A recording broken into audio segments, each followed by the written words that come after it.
ಆರ್ಯಾಪು ಕುರಿಯ ಶಕ್ತಿ ಕೇಂದ್ರದ ವತಿಯಿಂದ ಇವತ್ತು ವಿಶೇಷವಾಗಿ ಜನಪ್ರತಿನಿಧಿಗಳ ಕುಟುಂಬ ಸಮ್ಮಿಲನ ಕಾರ್ಯಕ್ರಮದ ಅಧ್ಯಕ್ಷತೆ ವಹಿಸಿರುವಂಥ ನಮ್ಮ ಮಂಡಲದ ಗೌರವಾನ್ವಿತ ಅಧ್ಯಕ್ಷರಾದಂಥ ಸಾಧಕ ರಾಧಾಕೃಷ್ಣ ಆಳೋಡೆ, ಹಿರಿಯರಾದ ಜೈನ ಎನ್ನು ಶೆಟ್ಟಿ, ಪುಡಿಯಾರು ರಾಧಾಕೃಷ್ಣರವರೇ, ಆರ್.ಸಿ.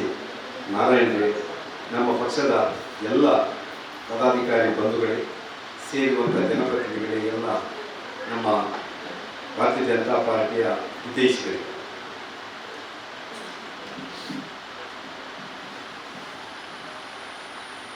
ದಾಮೋದರ ಪಾಟಲಿಯವರು ಮಾತಾಡಬೇಕಿದ್ರೆ ಮುಖದಲ್ಲೆಲ್ಲ ನಗು ಇತ್ತು, ಒಂದು ಜೋಶ್ ಇತ್ತು.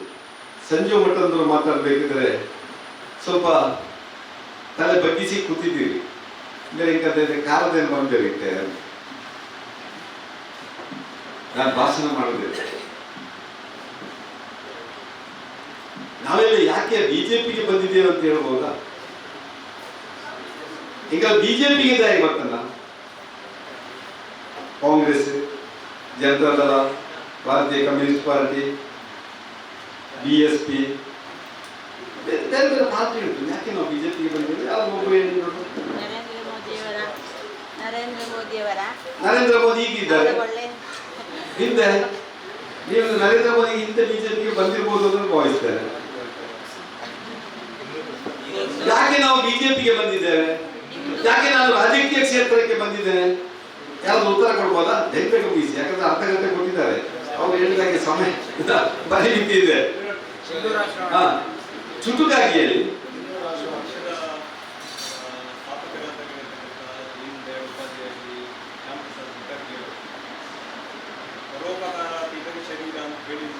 ಪಕ್ಷವನ್ನು ನಾನು ನನಗೋಸ್ಕರ ಅಲ್ಲ, ಅವರ ಎರಡೂ ಜನರ ಬಲಿದಾನ ಆಗಿರ್ತಕ್ಕಂಥದ್ದು ಇವತ್ತು ಈ ರಾಷ್ಟ್ರಕ್ಕೋಸ್ಕರ ಇವತ್ತು ಕೂಡ ತನಿಖೆ ಆಗಿದೆ. ರಾಷ್ಟ್ರ ದೇವೋಭವ ಅಂತೇಳಿ ಭಾರತ ಮಾತೆಯ ಸೇವೆ ಮಾಡಲಿಕ್ಕೆ ನಾನು ಬಂದಿದ್ದೇನೆ ಅಂತ ಅವರು ಹೇಳಿದರು. ನೀವು ಬಾಕಿಯವ್ರದ್ದು ಏನಾದ್ರು ಅದಕ್ಕೆ ಉಂಟಾ? ಏನಾದ್ರು ನಿಮ್ಮ ಉತ್ತರ ಏನಾದ್ರು ಉಂಟಾ? ಭಾರತ ಮಾತಾ ಕಿ ಜೈ ಅಂತೇಳಿ ಮೊದಲು ಆರಂಭ ಮಾಡುವಂತ ಪಾರ್ಟಿ ಭಾರತೀಯ ಜನತಾ ಪಾರ್ಟಿ, ಅದಕ್ಕೆ ಬಂದಿದ್ದೇನೆ ಅಂತ ಹೇಳ್ತಾರೆ. ರಾಷ್ಟ್ರ ಮೊದಲು ಅಂತ ಹೇಳುವಂತ ಪಾರ್ಟಿ ನಮ್ದು ಒಳ್ಳೆ.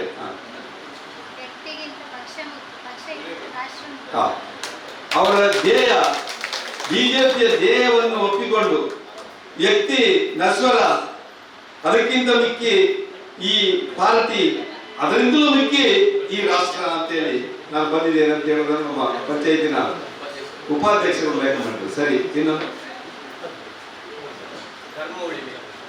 ಧರ್ಮ ಉಳಿಬೇಕು, ಭಾರತೀಯತೆ, ಹಿಂದುತ್ವ ಉಳಿಬೇಕು ಅಂತ ಬಂದಿದ್ದೇನೆ. ಇನ್ನು ಯಾವುದು ತತ್ವ ಸಿದ್ಧಾಂತ? ಪಕ್ಷದ ತತ್ವ ಸಿದ್ಧಾಂತ ಏನು?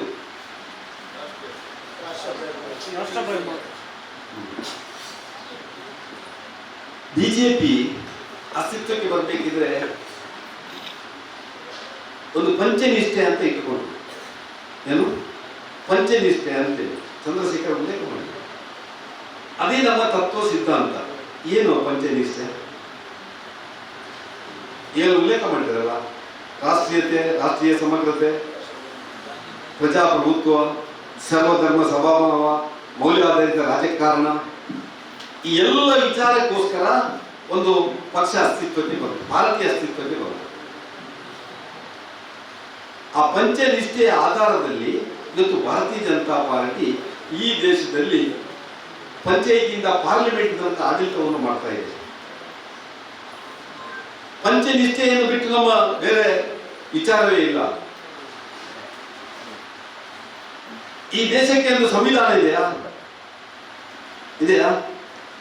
ಉಂಟಾ? ಡೌಟ್ ಉಂಟಾ? 100% ಉಂಟಲ್ಲ. ಬಿಜೆಪಿಗೆ ಸಂವಿಧಾನ ಉಂಟಾ? ನಾನು ಸಂವಿಧಾನ ಓದಿದ್ದೇನೆ ಅಂತ ಹೇಳುವವರ ಕೈ ಇಟ್ಟಿರುವ ಸ್ವಲ್ಪ ಆದ್ರೂ ಓದಿದ್ದೇನೆ, ಪ್ರಿಯಾಂಬಲ್ ಆದ್ರೂ ಓದಿದ್ದೇನೆ. ಸಂತೋಷ, ಸ್ವಲ್ಪ ಓದಿದ್ದಾರೆ. ಬೇರೆ ನಮ್ಮ ಬೂತ್ ಅಧ್ಯಕ್ಷರು ಓದಿದ್ದಾರೆ. ಸರಿ, ನಾನು ಪಂಚಾಯತ್ ರಾಜ್ ಕಾಯ್ದೆಯನ್ನು ಓದಿದ್ದೇನೆ. 1993ರ ಪಂಚಾಯತ್ ಕಾಯ್ದೆ ನನಗೆ ಸ್ವಲ್ಪ ಗೊತ್ತುಂಟು ಅಂತ ಹೇಳುವವರೆಗೆ ಇದ್ರು. ಇಬ್ಬರಿಗೆ ಗೊತ್ತುಂಟು. ಬಿಜೆಪಿಯ ಸಂವಿಧಾನ ನನಗೆ ಗೊತ್ತುಂಟು ಅಂತ ಹೇಳುವವರ ಬಗ್ಗೆ ಐತಲ್ಲ, ಬಿಜೆಪಿ ಸಂವಿಧಾನ ಗೊತ್ತುಂಟು ನನಗೆ ಇಲ್ಲ. ಯಾಕೆ ಇದನ್ನು ಉಲ್ಲೇಖ ಮಾಡ್ತೇನೆ ಅಂದ್ರೆ, ನಾನೊಬ್ಬ ವ್ಯಕ್ತಿಯಾಗಿ ಒಂದು ಸಂಘಟನೆಯಲ್ಲಿ ನನ್ನನ್ನು ನಾನು ತೊಡಗಿಸಿಕೊಳ್ಬೇಕಿದ್ರೆ, ಉದಾಹರಣೆಗೆ ಜೆಸಿಯಲ್ಲಿ ದಾಮೋದರ ಪಾಟೀಲ್ ಅವರು ಏನು ಅಂತ ತೋರಿಸಿಕೊಡ್ಬೇಕಿದ್ರೆ ಅವರು ಜೆಸಿ ಏನು ಅಂತ ಅವ್ರು ಮೊದಲು ತಿಳ್ಕೊಳ್ಬೇಕು. Junior citizen of India, junior chamber international, ಅವರು ಮೊದಲು ಏನು ಜೆಸಿ ಅಂತ ತಿಳ್ಕೊಂಡಾಗ ಅವರಲ್ಲಿ ಪರಿಪೂರ್ಣತೆಯನ್ನು ಪಡ್ಕೊಳ್ಳಿಕ್ಕೆ ಆಗ್ತದೆ. ನಾನು ಮೊದಲು ನನ್ನ ಬಿಜೆಪಿ ಏನು ಅಂತೇಳಿ ನಾನು ತಿಳ್ಕೊಂಡಾಗ ನಾನು ಅದರಲ್ಲಿ ಒಬ್ಬ ಉತ್ತುಂಗ ಸ್ಥಿತಿಗೆ ಇರುವಂತ ಒಬ್ಬ ಜನನಾಯಕ ಆಗ್ಬೋದು, ಇಲ್ಲ ಪಕ್ಷದಲ್ಲಿ ಒಬ್ಬ ಬದ್ಧತೆ ಇರುವಂತ ಒಬ್ಬ ಕಾರ್ಯಕರ್ತನ ಆಗ್ಬೋದು. ಅದಕ್ಕೆ ಬೇಕಾಗಿ ಮೊದಲು ನನ್ನ ಪಾರ್ಟಿ ಏನು, ಯಾತಕ್ಕೋಸ್ಕರ ಈ ಪಾರ್ಟಿಯಲ್ಲಿ ನಾನಿದ್ದೇನೆ, ಈ ಪಾರ್ಟಿಯಿಂದ ದೇಶದ ಉತ್ಥಾನ ಅಭಿವೃದ್ಧಿ ಯಾವ ರೀತಿಯಾಗಿ ಮಾಡಬಹುದು ನಾನು ಅಂತೇಳಿ ಯೋಚನೆ ಮಾಡಿಕೊಂಡು ನಾನು ಆ ಕಾರ್ಯಕ್ಕೆ ತೊಡಗುವಂತ ಕೆಲಸವನ್ನು ಇವತ್ತು ನಾವು ಜನಪ್ರತಿನಿಧಿಗಳಾಗಿ ಮಾಡಿದಾಗ ಬಹುಶಃ ನಾವು ನಮ್ಮತನವನ್ನು ಸಮಾಜಕ್ಕೆ ಪರಿಚಯಿಸುವಂತ ಕೆಲಸ ಮಾಡಬಹುದು, ಸಮಾಜ ಕೂಡ ನಮ್ಮನ್ನು ಗೌರವಿಸುವಂತ ಸಂಗತಿ ಆಗ್ಬೋದು, ನಮ್ಮಲ್ಲಿ ಕೂಡ ಒಂದು ಪರಿವರ್ತನೆಯನ್ನು ಮಾಡುವಂತ ಕೆಲಸ ನಮ್ಮ ಮುಖಾಂತರ ಆಗ್ಬೋದು. ಇವತ್ತು ಅದಕ್ಕೋಸ್ಕರ ಭಾರತೀಯ ಜನತಾ ಪಾರ್ಟಿ ಅಸ್ತಿತ್ವಕ್ಕೆ ಬಂತು. ಭಾರತೀಯ ಜನಸಂಘ ಆರಂಭ ಆಗಬೇಕಿದ್ರೆ ಉಲ್ಲೇಖ ಬಂತು ರಾಮ್ ಪ್ರಸಾದ್ ಬಿಸ್ಮಿಲ್ಲಾ ಅಂತ ಇದ್ರು ನಮ್ಮ ಸ್ವಾತಂತ್ರ್ಯ ಹೋರಾಟಗಾರರು. ಹಾಗೆ ನಮ್ಮ ರಾಮ್ ಪ್ರಸಾದ್ ಬಹಳಷ್ಟು ಬಿಜೆಪಿಯ ಬಗ್ಗೆ ತಿಳ್ಕೊಂಡವರು. ಅವರ ತಂದೆ ಒಬ್ಬ ಸೇನಾನಿ. ಭಾರತೀಯ ಜನಸಂಘ ಆರಂಭ ಆಗಬೇಕಿದ್ರೆ ಆರಂಭದ ಅಧ್ಯಕ್ಷರು ಶ್ಯಾಮ್ ಪ್ರಸಾದ್ ಮುಖರ್ಜಿ, ಕಾಂಗ್ರೆಸ್ ಇಂದ ಬಂದವರು. ನೆಹರು ಆಡಳಿತದಲ್ಲಿ ಕ್ಯಾಬಿನೆಟ್ ಅಲ್ಲಿ ಕೈಗಾರಿಕಾ ಸಚಿವರಾಗಿದ್ದರು. ಅಲ್ಲಿಗೆ ರಾಜೀನಾಮೆ ಕೊಟ್ಟು ರಾಷ್ಟ್ರೀಯ ಸ್ವಯಂ ಸೇವಕ ಸಂಘದ ಸರಸಂಘ ಚಾಲಕರಲ್ಲಿಗೆ ಬಂದು ರಾಷ್ಟ್ರೀಯತೆಯನ್ನು ಮೈಗೂಡಿಸಿಕೊಂಡಂತ, ಹಿಂದುತ್ವವನ್ನು ಒಳಗೊಂಡಂತ, ಹಿಂದೂಗಳ ಪರವಾಗಿ ಲೋಕಸಭೆಯಲ್ಲಿ ಮಾತನಾಡುವಂತ ಒಂದು ಪಾರ್ಟಿ ಬೇಕು ಅಂತೇಳಿ ಭಾರತೀಯ ಜನಸಂಘವನ್ನು ಅವರು ಆರಂಭ ಮಾಡ್ತಾರೆ. ರಾಷ್ಟ್ರೀಯ ಸ್ವಯಂ ಸೇವಕ ಸಂಘದಿಂದ ಉತ್ತರ ಪ್ರದೇಶದ ಪ್ರಚಾರಕರಾದಂತಹ ದೀನದಯಾಳ್ ಉಪಾಧ್ಯಾಯರನ್ನು ಪ್ರಧಾನ ಕಾರ್ಯದರ್ಶಿಯನ್ನ ಕೊಡ್ತಾರೆ. ಅಲ್ಲಿಂದ ನಮ್ಮ ಪಯಣ ಇವತ್ತಿನ ತನಕ ಈ ದೇಶಕ್ಕೋಸ್ಕರ, ರಾಷ್ಟ್ರೀಯತೆಗೋಸ್ಕರ, ಹಿಂದುತ್ವಕ್ಕೋಸ್ಕರ ಇವತ್ತಿನ ತನಕ ನಡ್ಕೊಂಡು ಬಂದಿದೆ. ಯಾವತ್ತೂ ನಾವು ನಮ್ಮ ವಿಚಾರವನ್ನು ಬಿಟ್ಟು ಕದಲಿಲ್ಲ. ನಮ್ಮ ಪಂಚಾಯತ್ ಉಪಾಧ್ಯಕ್ಷರು ಹೇಳಿದ್ರು ಒಂದು ಮಾತನ್ನು,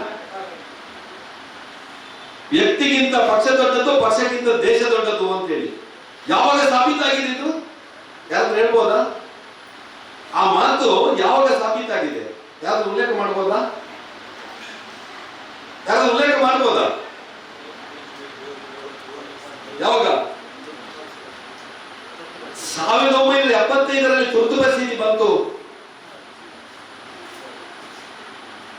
ವಾಕ್ ಸ್ವಾತಂತ್ರ್ಯ, ವ್ಯಕ್ತಿ ಸ್ವಾತಂತ್ರ್ಯ ಇರ್ಬೋದು, ಪತ್ರಿಕಾ ಸ್ವಾತಂತ್ರ್ಯ ಇರ್ಬೋದು, ಎಲ್ಲವೂ ಹರಣ ಆಯಿತು. ಎಲ್ಲ ರಾಷ್ಟ್ರ ನಾಯಕರನ್ನು ಜೈಲಿಗಟ್ಟುವಂತ ಕೆಲಸ ಆಯಿತು. ಇಂತಹ ಸಂದರ್ಭದಲ್ಲಿ ಭಾರತೀಯ ಜನಸಂಘ ಹಿಂದೆ ಮುಂದೆ ನೋಡಲಿಲ್ಲ. ಜಯಪ್ರಕಾಶ್ ನೇತೃತ್ವದಲ್ಲಿ, ಜಯಪ್ರಕಾಶ್ ನಾರಾಯಣ ನೇತೃತ್ವದಲ್ಲಿ ಜನತಾ ಪಾರ್ಟಿಯ ಒಟ್ಟಿಗೆ ಭಾರತೀಯ ಜನಸಂಘವನ್ನು ವಿಸರ್ಜನೆ ಮಾಡಿ ಅವತ್ತು ಭಾರತೀಯ ಜನತಾ ಪಕ್ಷದೊಟ್ಟಿಗೆ ವಿಲೀನ ಆದದ್ದು ವ್ಯಕ್ತಿಗಿಂತ ಪಕ್ಷ ದೊಡ್ಡದು, ಪಕ್ಷಕ್ಕಿಂತ ರಾಷ್ಟ್ರ ದೊಡ್ಡದು ಎನ್ನುವುದನ್ನು ತೋರಿಸಿಕೊಟ್ಟಂತಹ ಒಂದು ಉದಾಹರಣೆ ಬೇರೆ ಯಾವುದೇ ಪಾರ್ಟಿಗೆ ಇರಲಿಕ್ಕಿಲ್ಲ. ಇಂಥ ಒಂದು ಪಾರ್ಟಿ ಇವತ್ತು ಇಡೀ ದೇಶದಲ್ಲಿ ಜಗದ್ಗುರು ಭಾರತ ಮಾಡುವಂತ ಕೆಲಸ, ಸೂಪರ್ ಪವರ್ ನೇಷನ್ ಮಾಡುವಂತ ಕೆಲಸವನ್ನು ನರೇಂದ್ರ ಮೋದಿ ಅವರ ಮುಖಾಂತರ ಮಾಡ್ತಾ ಇದ್ದಾರೆ. ಒಬ್ಬ ಕಾರ್ಯಕರ್ತನಾಗಿ ಒಬ್ಬ ಪ್ರಧಾನಿ ಹೇಗಿರಬೇಕು ಅಂತೇಳಿ ಇವತ್ತು ನರೇಂದ್ರ ಮೋದಿ ಅವರ ಮುಖಾಂತರ ಜಗತ್ತು ಇವತ್ತು ಭಾರತೀಯ ಜನತಾ ಪಾರ್ಟಿಯನ್ನು ನೋಡ್ತಾ ಇದೆ. ನಾನು ನಿನ್ನೆ ರಾತ್ರಿ ಇಲ್ಲಿಗೆ ಬರಬೇಕಿದ್ರೆ ದಾಮೋದರ ಪಾಟೀಲ್ ಅವರು ನಾನು ಒಂದು ಯಾವುದೇ ಅವಧಿ ತಗೊಳ್ಬೇಕಿದ್ರೆ ಕ್ಲಾಸ್ ತಗೊಳ್ಬೇಕಿದ್ರೆ 1 ಗಂಟೆ ತಯಾರು ಮಾಡಬೇಕು ಅಂತ ಹೇಳ್ತಾ ಇದ್ರು. ನಾನು ಕೂಡ ರಾತ್ರಿ ಸ್ವಲ್ಪ ನೋಡಿದೆ, ಏನಾದ್ರು ಗುಡಿಯಾರ ನನ್ನ ಹತ್ರ ಇದು ಕೇಳ್ಬೋದು ಅಂತೇಳಿ. ಭಾರತೀಯ ಜನಸಂಘದಿಂದ ಇವತ್ತಿನ ತನಕ ಎಷ್ಟು ಜನ ಅಧ್ಯಕ್ಷರಾಗಿದ್ದಾರೆ ಅಂತೇಳಿ, ಎಷ್ಟು ಜನ ಅಧ್ಯಕ್ಷರಾಗಿರ್ಬೋದು? ಕಾಂಗ್ರೆಸ್ ಅಲ್ಲಾದ್ರೆ ಪರ್ಮನೆಂಟ್. ಬಹುಶಃ ಈ ಸಲ ಖರ್ಗೆ ಒಂದು ಅಪವಾದ ಬೇಕು, ಖರ್ಗೆ ಒಂದು ಅಪವಾದ. ನಮ್ಮಲ್ಲಿ ಹೇಳ್ಬೋದು ಯಾರಾದ್ರೂ ಅಧ್ಯಕ್ಷ ಎಷ್ಟು ಜನ ಆಗಿದ್ದಾರೆ ಅಂತೇಳಿ, ಒಂದೊಂದು ಹೆಸರು ಹೇಳ್ಬೋದಾ? ಹೇಳಿ ಅಮ್ಮ ನೋಡುವ. ನಿಮ್ಮ ಪಾರ್ಟಿ, ನಮ್ಮ ಪಾರ್ಟಿಯ ಅಧ್ಯಕ್ಷರು ಯಾರ್ಯಾರು ಅಂತ ಹೇಳಿ.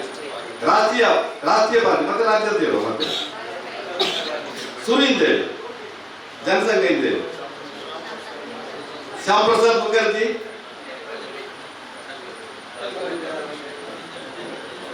ದೀನ್ ದಯಾಳ್ ಉಪಾಧ್ಯಾಯರು,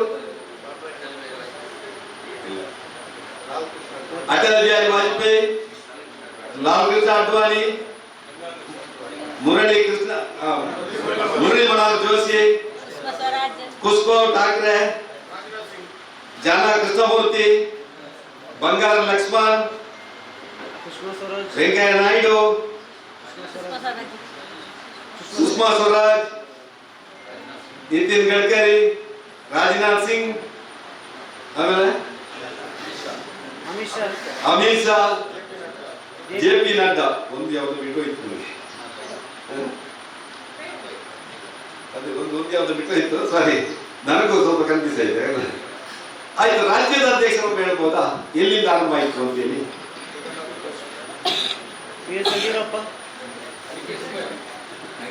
AK ಸುಬ್ಬಯ್ಯ ಆರಂಭ ಮಾಡಿ, AK ಸುಬ್ಬಯ್ಯ, ಆಮೇಲೆ ಯಡಿಯೂರಪ್ಪ, ಆನಂದ್ ಕುಮಾರ್, ಈಶ್ವರಪ್ಪ, ಪ್ರಹ್ಲಾದ್ ಜೋಶಿ, ಡಿ.ವಿ. ಸದಾನಂದ ಗೌಡರು ಅದಕ್ಕೆ ಮೊದಲಾಗಿದ್ದಾರೆ. ಯಾರು? ಬಸವರಾಜ್ ಪಾಟೀಲ್ ಸೇಡಂ, ಮತ್ತೆ ಜಗದೀಶ್ ಶೆಟ್ಟರ್, ಪ್ರಹ್ಲಾದ್ ಜೋಶಿ, ಈಶ್ವರಪ್ಪ, ಆಮೇಲೆ ಯಡಿಯೂರಪ್ಪ, ಆಮೇಲೆ ಪುನಃ ನಳಿನ್ ಕುಮಾರ್ ಕಟೀಲ್, ನಮ್ಮ AK ಸುಬ್ಬಯ್ಯ ನಂತರ DB ಶಿವಪ್ಪ. ಸರಿ ಅಲ್ಲ? ಎಷ್ಟು ಜನ ಅಧ್ಯಕ್ಷರಾಗಿದ್ದಾರೆ ಕೇಂದ್ರದಲ್ಲಿ, ರಾಜ್ಯದಲ್ಲಿ? ಇದು ಒಂದು ಪಾರ್ಟಿಯ ನಾಯಕತ್ವ ಹೇಗಿದೆ ಅಂತ ತೋರಿಸ್ಕೊಡ್ಬೋದು. ಕಾಂಗ್ರೆಸ್ ಅಲ್ಲಿ ನೀವು ಎಷ್ಟು ಜನ ಆಗಿರ್ಬೋದು? ಜನತಾದಳದಲ್ಲಿ ಎಷ್ಟು ಜನ ಆಗಿರ್ಬೋದು? ಎಷ್ಟು ಜನ ಇರ್ಬೋದು? ಅವ್ರ ನಾಯಕತ್ವ ಹೇಳಿದ್ರು ಅವರು. ಈ ಸಮಾಜದಲ್ಲಿರುವಂತ ಪ್ರತಿಯೊಂದು ಮೈಕ್ರೋ ಕಮ್ಯುನಿಟಿ ಅಂತ ಹೇಳ್ತಾರೆ, ಪ್ರತಿಯೊಂದು ಸಮುದಾಯವನ್ನು ಮನಸ್ಸಲ್ಲಿ ಇಟ್ಟುಕೊಂಡು ಆ ಸಮುದಾಯದ ನಾಯಕರನ್ನು ಗುರುತಿಸಿ ಭಾರತೀಯ ಜನತಾ ಪಾರ್ಟಿ ಅವರಿಗೆ ನಾಯಕತ್ವವನ್ನು, ಅಧ್ಯಕ್ಷ ಸ್ಥಾನವನ್ನು ಕೊಟ್ಟಿದೆ. ರಾಜ್ಯದಲ್ಲಿರ್ಬೋದು, ರಾಷ್ಟ್ರದಲ್ಲಿರ್ಬೋದು. ಇವತ್ತು ಒಂದು ಪಾರ್ಟಿ ಯಾವ ರೀತಿಯಾಗಿ ಬೆಳೆದು ಬಂದಿದೆ ಎನ್ನುವುದಕ್ಕೆ ಇಷ್ಟು ಜನ ಅಧ್ಯಕ್ಷರನ್ನು ನಾನು ಉಲ್ಲೇಖ ಮಾಡೋದಕ್ಕೆ ಇಷ್ಟಪಟ್ಟೆ. ಅದೇ ರೀತಿಯಲ್ಲಿ ಇವತ್ತು ಈ ಗ್ರಾಮೀಣ ಪ್ರದೇಶದಲ್ಲಿ ಒಂದು ಬೂತಿನಿಂದ ಹಿಡಿದು ಒಂದು ವಿಧಾನಸಭಾ ಕ್ಷೇತ್ರ ತನಕ ನಮ್ಮಲ್ಲಿ ಆ ನಾಯಕತ್ವದ ಗುಣಗಳು ಬೆಳೆಸಬೇಕಿದ್ರೆ ನಾವು ಕೂಡ ನಮ್ಮ ಪಾರ್ಟಿಯ ಬಗ್ಗೆ ನಾವು ತಿಳ್ಕೊಳ್ಬೇಕು, ನಮ್ಮ ವಿಚಾರವನ್ನು ತಿಳ್ಕೊಳ್ಬೇಕು. ನಮ್ಮ ವಿಚಾರವನ್ನು ತಿಳ್ಕೊಂಡಾಗ ಜನ ನಮ್ಮನ್ನು ಗೌರವಿಸುವಂತ ಸಂಗತಿಯನ್ನು ಮಾಡ್ತಾರೆ. ನನ್ನ ಬಗ್ಗೆ ನನಗೆ ಗೊತ್ತಿಲ್ಲದಿದ್ರೆ, ನನ್ನ ಪಾರ್ಟಿಯ ಬಗ್ಗೆ ನನಗೆ ಗೊತ್ತಿಲ್ಲ ಇದ್ರೆ ನಾನು ಏನ್ ಹೇಳ್ಬೋದು? ಏನ್ ಹೇಳಲಿಕ್ಕೆ ಸಾಧ್ಯ ಇಲ್ಲ. ಮನೆಯೊಬ್ಬರು ನನ್ನ ಹತ್ರ ಬಂದಿದ್ರು. ಬಂದಾಗ ಈ ಸರ್ತಿ ಮಂಗಳೂರು ಲೋಕಸಭಾ ಕ್ಷೇತ್ರಕ್ಕೆ ಏನು ಅಂತ ಕೇಳಿದ್ರು. ನಾವು ಪಾರ್ಟಿಯ ಒಬ್ಬರು ನಾಯಕರೇ, ಯಾರಂದ್ರೆ ಮಂಗಳೂರು ಲೋಕಸಭಾ ಕ್ಷೇತ್ರ ಇದ್ದ ಮಾರೆ, ಇದು ದಕ್ಷಿಣ ಕನ್ನಡ ಲೋಕಸಭಾ ಕ್ಷೇತ್ರ ಅವ್ರು ದೊಡ್ಡ ನಾಯಕರು. ನಾವು ಒಂದು ಸಾಮಾನ್ಯ ಒಂದು ಸಣ್ಣ ಸಂಗತಿ, ಯಾವಾಗ ಮಂಗಳೂರು ಹೋಗಿ ದಕ್ಷಿಣ ಕನ್ನಡ ಜಿಲ್ಲೆ ಲೋಕಸಭಾ ಕ್ಷೇತ್ರ ಆಯ್ತು ಅಂತೇಳಿ ಯಾರು ಹೇಳ್ಬೋದಾ?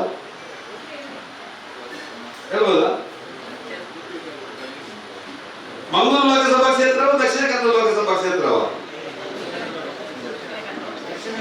ದಕ್ಷಿಣ ಕನ್ನಡ ಈಗ ನಮ್ಮ ಭಾರತೀಯ ಜನತಾ ಪಾರ್ಟಿಯ ಜನಪ್ರತಿನಿಧಿಗಳು ನಮ್ಮ ಕಾರ್ಯಕರ್ತರು ಇಂಥ ವಿಚಾರವನ್ನು ಅದು ಕ್ಷುಲ್ಲಕ ಅಂತ ಇರ್ಬೋದು, ಅವನ್ನ ಲೆಕ್ಕ ಇಚ್ಚಿ ಮಾಡ್ರೆ ಅಂತ. ಆದರೆ ಸಾಮಾನ್ಯ ಜನ ನನ್ನ ಬಗ್ಗೆ ತಿಳ್ಕೊಳ್ತಾರೆ, ಇವರಿಗೆ ಪಾರ್ಟಿಯ ಬಗ್ಗೆ ಎಷ್ಟು ಗೊತ್ತು, ಸಾಮಾನ್ಯ ಜ್ಞಾನ ಎಷ್ಟು ಗೊತ್ತು, ಸರ್ಕಾರದ ಯೋಜನೆಗಳು ಎಷ್ಟು ಗೊತ್ತು ಅಂತ. ಆದ್ರೆ ಈ ಒಬ್ಬ ಜನನಾಯಕರಂತೇಳಿ ಸಾಮಾನ್ಯ ಜನ ನಿಮ್ಮಲ್ಲಿಗೆ ಬರ್ತಾರೆ, ಸರಿಯಲ್ಲ, ನಿಮ್ಮಿಂದ ಅದಕ್ಕೆ ಪರಿಹಾರ ಸಿಗ್ಬೋದು ಅಂತೇಳಿ. ಇಂಥ ಸಂದರ್ಭದಲ್ಲಿ ನಾವೆಷ್ಟು ಅವರಿಗೆ ನಮ್ಮ ವಿಚಾರವನ್ನು ತಿಳಿಯಪಡಿಸಬಹುದು. ಯಾಕೆ ನಾನು ಉಲ್ಲೇಖ ಮಾಡ್ತೇನೆ ಅಂದ್ರೆ, ಇವತ್ತು ಜನನಾಯಕರಾದಂತ ಜನಪ್ರತಿನಿಧಿಗಳಂತ ನಾವು ಆ ಸರ್ಕಾರದ ಯೋಜನೆಗಳನ್ನು ಕಟ್ಟಕಡೆ ವ್ಯಕ್ತಿಗೆ ತಲುಪಿಸಬೇಕಿದ್ರೆ ನಾವು ಒಂದಷ್ಟು ವಿಚಾರಗಳನ್ನು ತಿಳ್ಕೊಳ್ಬೇಕು. ಇವತ್ತು ನರೇಂದ್ರ ಮೋದಿ ಅವರು ಈ ದೇಶದ ಪ್ರಧಾನಿ, ಅವರು ಎಷ್ಟು ಕಾರ್ಯಕ್ರಮಗಳನ್ನು ಕೊಟ್ಟಿರ್ಬೋದು, ಎಷ್ಟು ಕೊಟ್ಟಿರ್ಬೋದು ಕಾರ್ಯಕ್ರಮ ಎಷ್ಟು? ನೀವು ಜಾಸ್ತಿ ಅಂದ್ರೆ 10 ಕೂಡ ನಿಮ್ಗೆ ಹೇಳಲಿಕ್ಕೆ ಸಾಧ್ಯ ಆಗಲಿಲ್ಲ. ಕೆಲವರಿಗೆ ಹೇಳ್ಬೋದಾಯ್ತು ಮಹಿಳೆಯರಿರ್ಬೋದು, ನಮಗೆ ಏನು ಉಜ್ವಲ ಯೋಜನೆಯನ್ನು ಕೊಟ್ಟಿದ್ದಾರೆ ಅಲ್ಲ, ಗ್ಯಾಸ್ ಇಂಕಲ್ಲಿ ತಿಕ್ಕೊಂಡು ಅಂತ ಹೇಳ್ಬೋದು. ಈಗಿಂತ ಅಂದ್ರೆ 5 ಗ್ಯಾರಂಟಿಯಲ್ಲಿ ಈಗ ಪಕ್ಕ ಇರಬಹುದು, ಯಾಕಂದ್ರೆ ಬಸ್ಸಲ್ಲಿ ಹೋಗ್ತೀರಿ ಗ್ಯಾರಂಟಿ ಇದಾಗಿದೆ.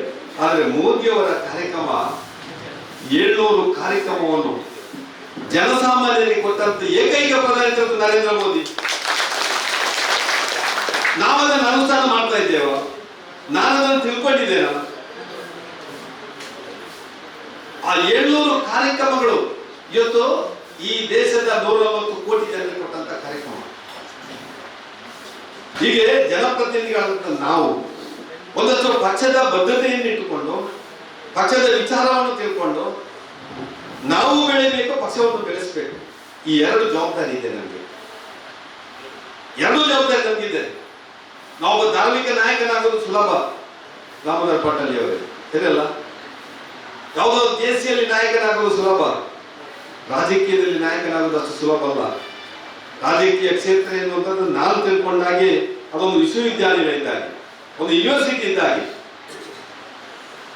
ಎಲ್ಲ ಕ್ಷೇತ್ರದ ಅನುಭವವನ್ನು ಪಡ್ಕೊಳ್ಬೇಕು, ಎಲ್ಲ ವ್ಯಕ್ತಿಗಳ ಪ್ರೀತಿ ವಿಶ್ವಾಸವನ್ನು ಗಳಿಸಬೇಕು, ಎಲ್ಲ ಸಮುದಾಯವನ್ನು ಹಿಡ್ಕೊಳ್ಳುವಂತ ಒಂದು ಚೈತನ್ಯ ಅವರಲ್ಲಿ ಬೇಕು. ಎಲ್ಲರ ಮನೋಧರ್ಮವನ್ನು ತಿಳ್ಕೊಳ್ಳುವಂತ ಸಂಗತಿಯನ್ನು ಮಾಡಬೇಕು.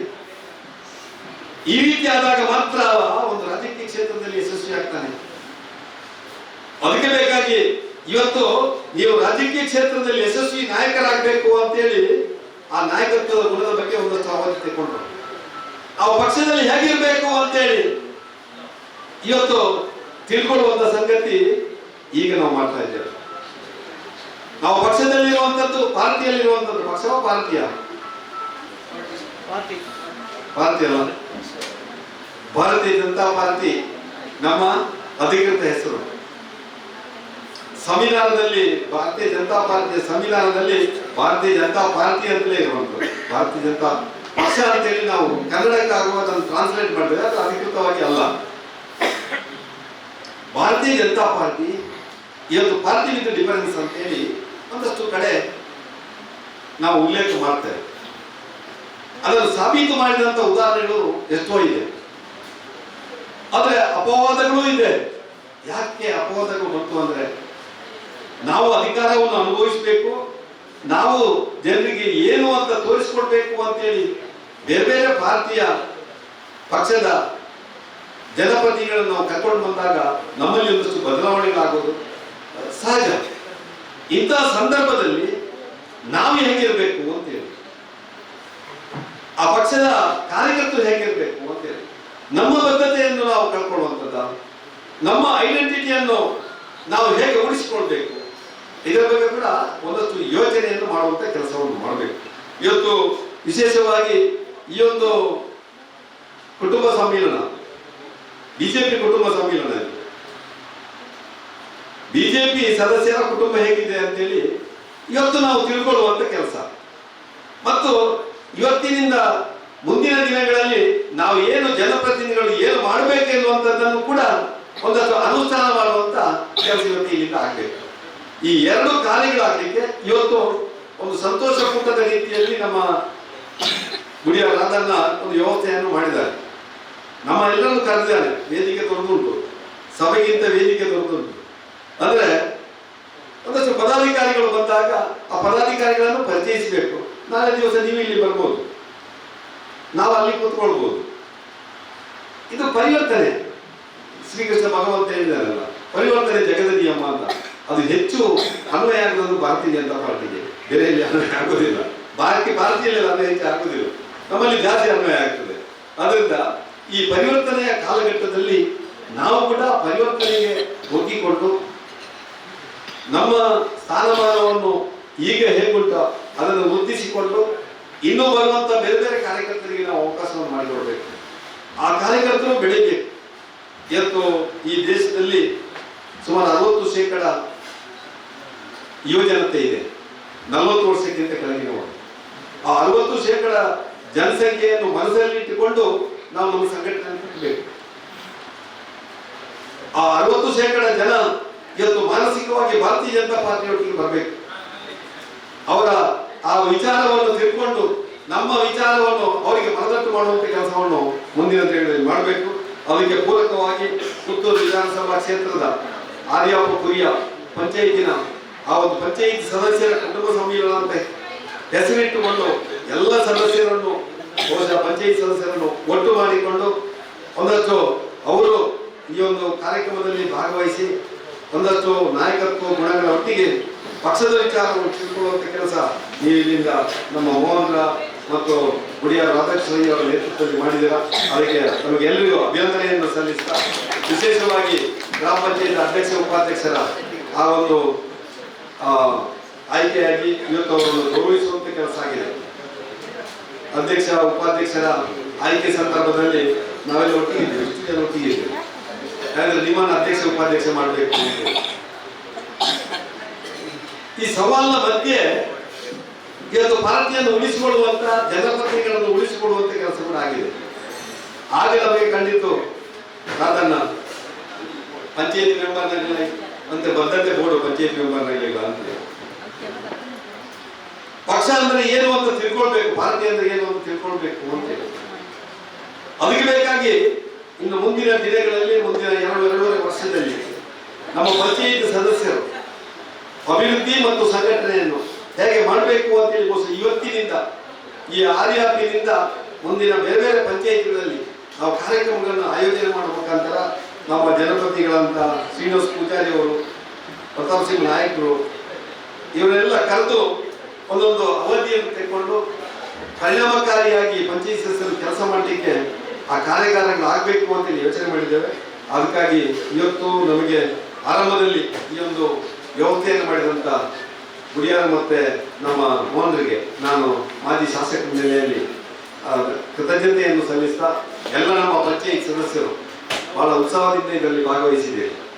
ಸೇತುವೆ ಕಟ್ಟುವುದನ್ನು ಕಲಿಸಿದ್ದಾರೆ. ಹೇಗೆ ಸೇತುವೆ ಕಟ್ಟಬೇಕು, ಕಡಿಮೆ ಖರ್ಚಲ್ಲಿ, ಭ್ರಷ್ಟಾಚಾರ ಇಲ್ಲದೆ ಅಲ್ಲ, ದೀರ್ಘಕಾಲ ಬರಬೇಕು, ಅದು ಅಲ್ಲ, ಕ್ವಾಲಿಟಿ ಇರಬೇಕು, ಕ್ವಾಂಟಿಟಿ ಇರಬೇಕು, ಹೇಗೆ ಕಟ್ಟಬೇಕು ಅಂತೇಳಿ ಅದನ್ನು ಸಾಧಿಸಿ ತೋರಿಸಿದ್ದೀರಿ. ಅದು ಇಲ್ಲಲ್ಲ, ಅದು ಪಂಚಾಯತಿಯಲ್ಲಿ ಅದು ಪಂಚಾಯತ್ನಲ್ಲಿ ಇನ್ನು ಮುಂದಿನ ಆಗಬೇಕು ಅಂತೇಳಿ ಹಾರೈಸಿ ನಾನು ಮಾತಾಡ್ತೇನೆ. ಜೈ ಹಿಂದ್. ವಸ್ತುನಿಷ್ಠತೆ, ವಿಶ್ವಾಸಾರ್ಹತೆ, ನಿಖರತೆಗಾಗಿ ನೋಡ್ತಾ ಇರಿ ನ್ಯೂಸ್ ಪುತ್ತೂರು, ಜನಮನದ ಪ್ರತಿಧ್ವನಿ.